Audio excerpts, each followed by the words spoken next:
რუსეთის ფედერაციის ტერიტორიაზე საიმიგრაციო პოლიტიკის გამკაცრების შედეგად ქართველი გადამზიდავი მძღოლების დეპორტირების შემთხვევები გახშირდა. გადამზიდავების ინფორმაციით, საქართველოდან რუსეთში, ან რუსეთიდან საქართველოში მომავალ ქართულ სატვირთო სატრანსპორტო საშუალებებს ადგილობრივი საპატრულო სამსახურები ძირითადად ჩრდილოეთ ოსეთის ტერიტორიაზე აჩერებენ და რუსეთის ტერიტორიაზე კალენდარული წლის განმავლობაში ჯამურად 90 დღეზე მეტი ხნით დაყოვნების შემთხვევაში საიმიგრაციო სამსახურის თანდასწრებით ქართულ მძღოლს 5 წლიან დეპორტს უფორმებენ. არსებული ინფორმაციით დეპორტაცია უკვე შეეხო 100-ზე მეტ ქართულ მძღოლს. სტუმართან ერთად ვაგრძელებთ საუბარს გიეწიფურია საქართველოს საერთაშორისო საავტომობილო გადამზიდავთა ასოციაციის პრეზიდენტი შემოუერთდა საქმიანი დილას სტუდიას. მოგესალმებით ბედნიერი. მადლობა მოგესალმებით. მადლობა თქვენი სტუმრობისათვის.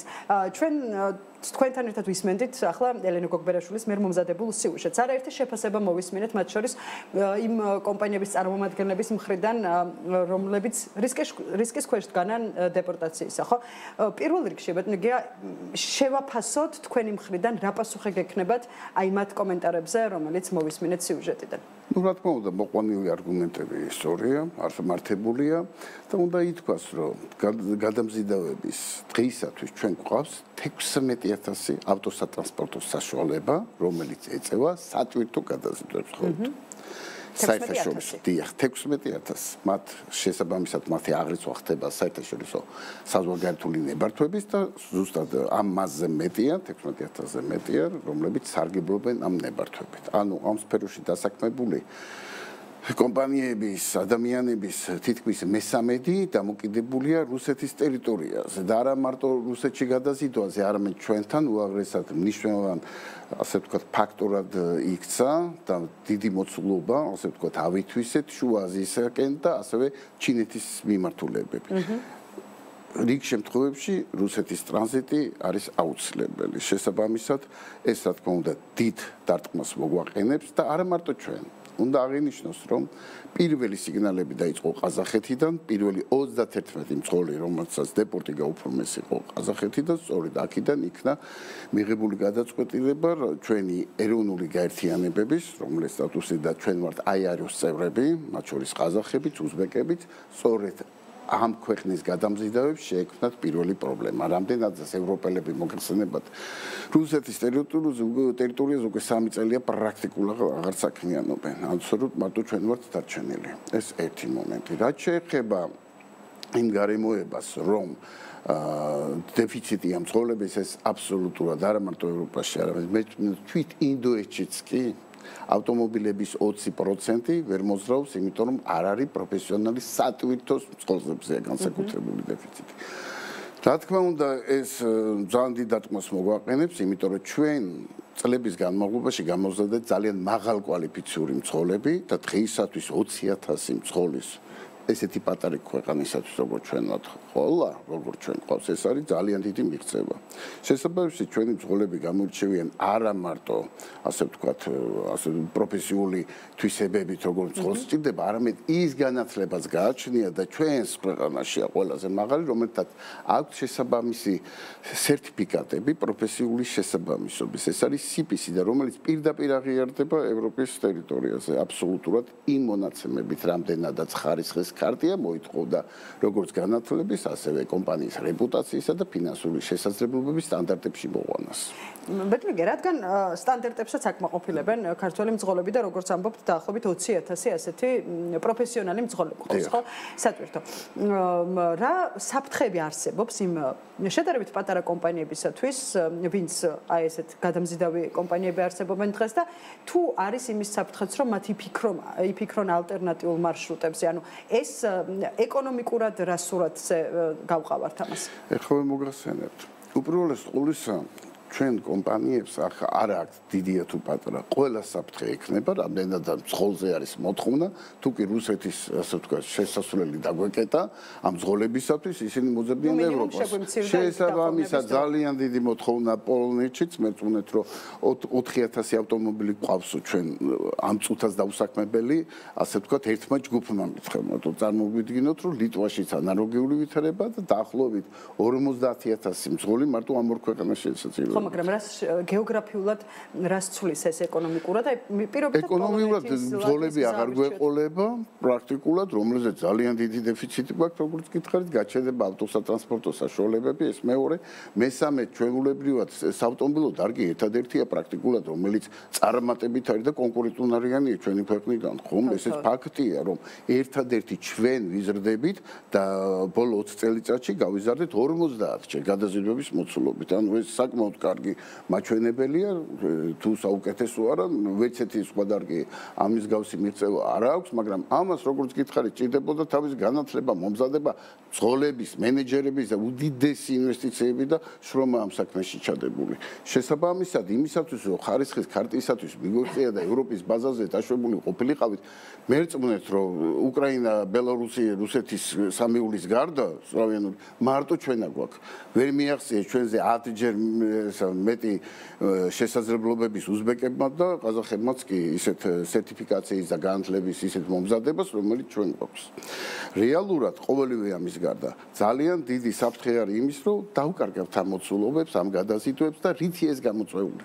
90 დღე იმიტომ არის თუნდაც ნაკლები, რომ აღრიცხვაც არ არის ნორმალური რუსეთის ტერიტორიაზე, რამდენადაც ბელორუსიაში მაგალითისათვის თბილისიდან ვზიდავ მინსკში, იყო მაგალითისათვის მძღოლი ერთი კვირა რუსეთის ტერიტორიაზე შემოათვარა და უფიქსირდება, რომ 2 კვირა იყო რუსეთში, რამდენადაც ბელარუსის ტერიტორიაზე გადასვლის აღრიცხვიანობა არ ხდება. სწორედ ამიტომ არა მარტო ჩვენს კომპეტენტურ ორგანოებს მიმართეთ, უპირველეს ყოვლისა ჩვენს მოძმე ასოციაციებთან ერთად, საქართველოში 4 ვართ ესეთი საავტომობილოში დაფიქსირებული, მაგრამ ასევე გამოვიყენეთ რა ჩვენი ტრიბუნა, როგორც ეროვნული საგარანტიო გაერთიანება, აი არის მიმართეთ შესაბამისად და არის წარმომადგენლის რეგიონ დაუყოვნებლი 20 ოქტომბერს უკვე ოფიციალური მიმართვა გააკეთა, როგორც რუსეთის შინაგან საქმეთა მინისტრზე პირველ რიგში, საგარეო საქმეთა მინისტრზე და ასევე მიმართვა გადაიგზავნა, სადაც ახსნილი ეს გარემოებები, რომ 90 დღე თუნდაც იმიტომ, რომ აღრიცხვიანობა რუსეთის ფედერაციაში, ასე ვთქვათ, არც თუ ისე საიმედოა, მეორე ის რომ ეს არაადეკვატურია და არანორმალური რამდენადაც გადაზიდვას ესაჭიროება თუნდაც რიგების სწორედ თუნდაც ავიღოთ ლარსი ერთი კვირა მოსწენა და როდესაც ტრანზიტზე გადის ავტომობილი თუნდაც საერთოდ შეხება რო არ აქვს რუსეთის ტერიტორიაზე ასე ვთქვათ უშუალო საქმიანობას ტრანზიტად გამოვალიც კი კარგავს ამ ტერიტორიაზე ომხრივ მიმოსვლაში მინიმუმ 15 დღეს და წარმოიდგინეთ რაოდენ მცირე არის სატრანსპორტო კომპანიისათვის რომელიც სპეციალიზირებული ან შუა აზიაზე გადაზიდვისათვის ან რუსეთში ომხრივ მიმოსვლისათვის. ბატონო, რა ნაბიჯი ან რჩევა თუ შეგვიძლია ერთია რომ გასაგებია რუსეთის მხრიდან გადაწყვეტილება, თუმცა რა ნაბიჯების გადადგმა შეიძლება რომ შევთავაზოთ ქართულ მძღოლებს იმისთვის რომ ავირიდოთ ხო ეს საფრთხე და მათ აირიდონ თავიდან, რაც იყო მაგალითად სიუჟეტში ნახსენები რომ რაც ამ დროისთვის ცნობილია დაახლოებით 100 მძღოლი უკვე არის რაც ვიცით რომ მათ შეეხოთ დეპორტი. Ну, ასმძღოლის რა მოგახსენოთ, მე ბევრად ნაკლების მონაცემები მაქვს, მაგრამ ეს არაა მთავარი, თუნდაც 10 იყოს. ამას მნიშვნელობა არ აქვს, რამდენად ეს საერთოდ საფრთხეს უქმნის. გადაზიდვეს და რა შეიძლება გავაკეთოთ, როგორც მოგახსენეთ, ცალკე ერთის მხრივ სახელმწიფო ორგანოები თავის მხრივ შეიცდებიან რეკომენდაციას, ასე ვთქვათ, თხოვნით მიმართონ და ამის გარდა უნდა გავითვალისწინოთ ის გარემოება, რომ რუსეთსაც აქვს და მის კომპანიებსაც საკმაოდ კი არა უაღრესად დიდი პრობლემა თუნდაც იმიტომ, რომ ისინი სანქციების გამო მათი ტახოგრაფები არ მუშაობს და რუსეთის ფედერაციის თხოვნა იმის თაობაზე, რომ დროებით შევაჩეროთ საერთაშორისო კონვენცია და საერთოდ არსებული ჩვენი კანონმდებლობა რუსეთის მიმართ გამონაკლისის სახით გავაკეთოთ, ანუ არამც თუ გავამკაცროთ, არამედ ელემენტარული მოთხოვნები გავუკეთოთ ისე, როგორც ყველას უთხოვთ.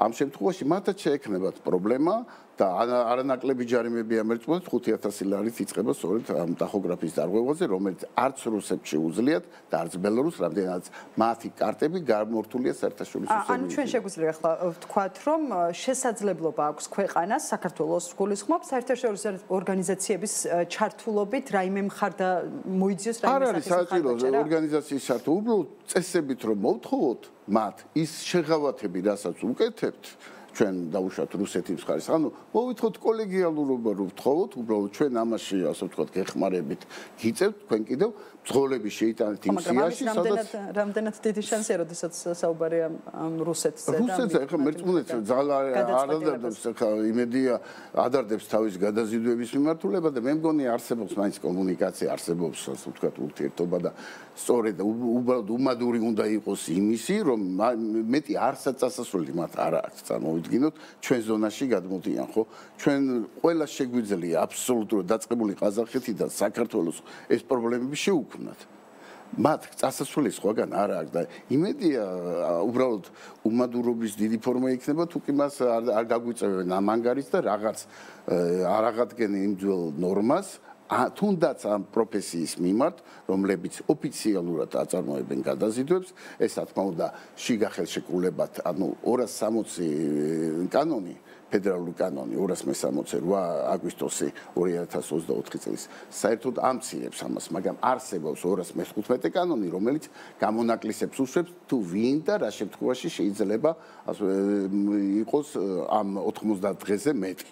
აი ამ შემთხვევაში რა თქმა უნდა ან იმ კანონში ან ამ კანონში გააკეთონ შესაბამისი შენიშვნა, ასე ვთქვათ, რემარკა, რომ ეს არ ეხება დაუშვათ საერთაშორისო იმ ძღოლებს, რომლებიც ახორციელება საერთაშორისო გადაზიდვებს.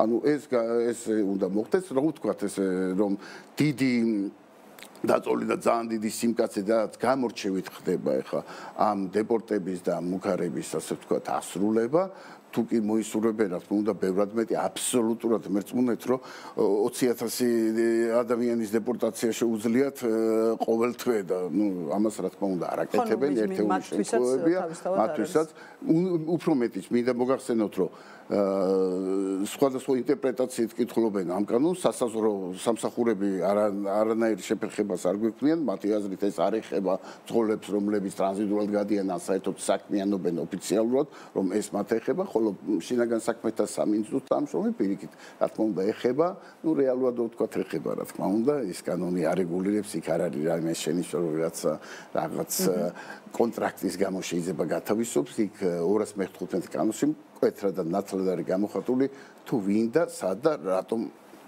აქვს შეღავათები აქ რა თქმა უნდა სამწუხარო დაწერია სათვითო ავტომობილების ან სამგზავროსი პროფესიონალი მძღოლები და სწორედ ესაა გასაკეთებელი რუსეთის მხრიდან. გამომდინარე იქიდან რომ პროგნოზიც ნაკლებად შეგვიძლია გავაკეთოთ, აი დაყოვნების დრო იქნება, იქ დარჩენის თუ ასე შემდეგ მძღოლებს ამის პროგნოზი გაუჭირდებათ, ხო? რიგი რამხელა იქნება და ასე შემდეგ. აი ეს გადაწყვეტილება თუნდაც რუსეთის მხრიდან სიუჟეტშიც აღინიშნა პატარა პასაჟი რომ შესაძლოა გაზარდოს რისკი ეგრეთ წოდებული შავი ფულისა, ხო და მიმოქცევისა. აი ამ რისკებს თუ ხედავთ თქვენ? ეს უკვე გაზრდილია, ეს უკვე მოხდა. ანუ ამის ფაქტები უკვე არსებობს. ეს უკვე მოხდა. და რისკი, რა თქმა უნდა, უპირველეს ყოვლისა, როგორც მოგახსენეთ, არა მარტო ის რომ რიგებია, როგორც გითხარით, რიგ შემთხვევებში აღრიცხვიანობაც კი არ არის სანდო. რამდენადაც სასაზღვრო გადასასვლელები თუნდაც ბელორუსიაში, როგორც გითხარით, აღრიცვა არ ხდება.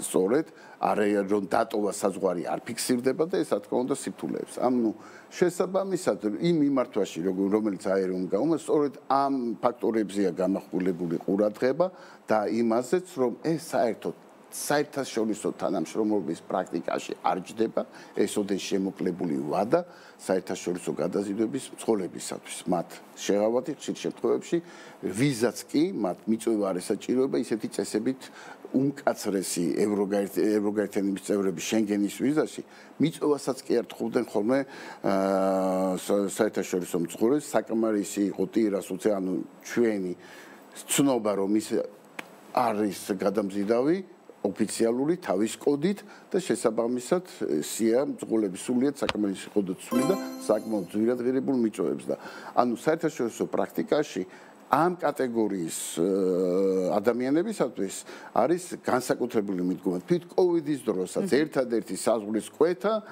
80 ქვეყანაში ნებადართული მქონდა მხოლოდ და მხოლოდ მძღოლებს. ძალიან დიდი მადლობა ახსნისთვის კიდევ უფრო მარტივად აი ამ პრობლემის ესე რომ ვთქვათ რაც ქართულ მძღოლებს დღეს აწუხებთ. მადლობა სტუმრობისათვის საქმე. დიდი მადლობა თქვენ რომ აშუქებთ ამ პრობლემას. მადლობა და გელით სიახლეებით. მადლობა. გია წიფურია საქართველოს საერთაშორისო საავტომობილო გადამზიდავთა ასოციაციის პრეზიდენტი იყო საქმე ინდილას ეთერში.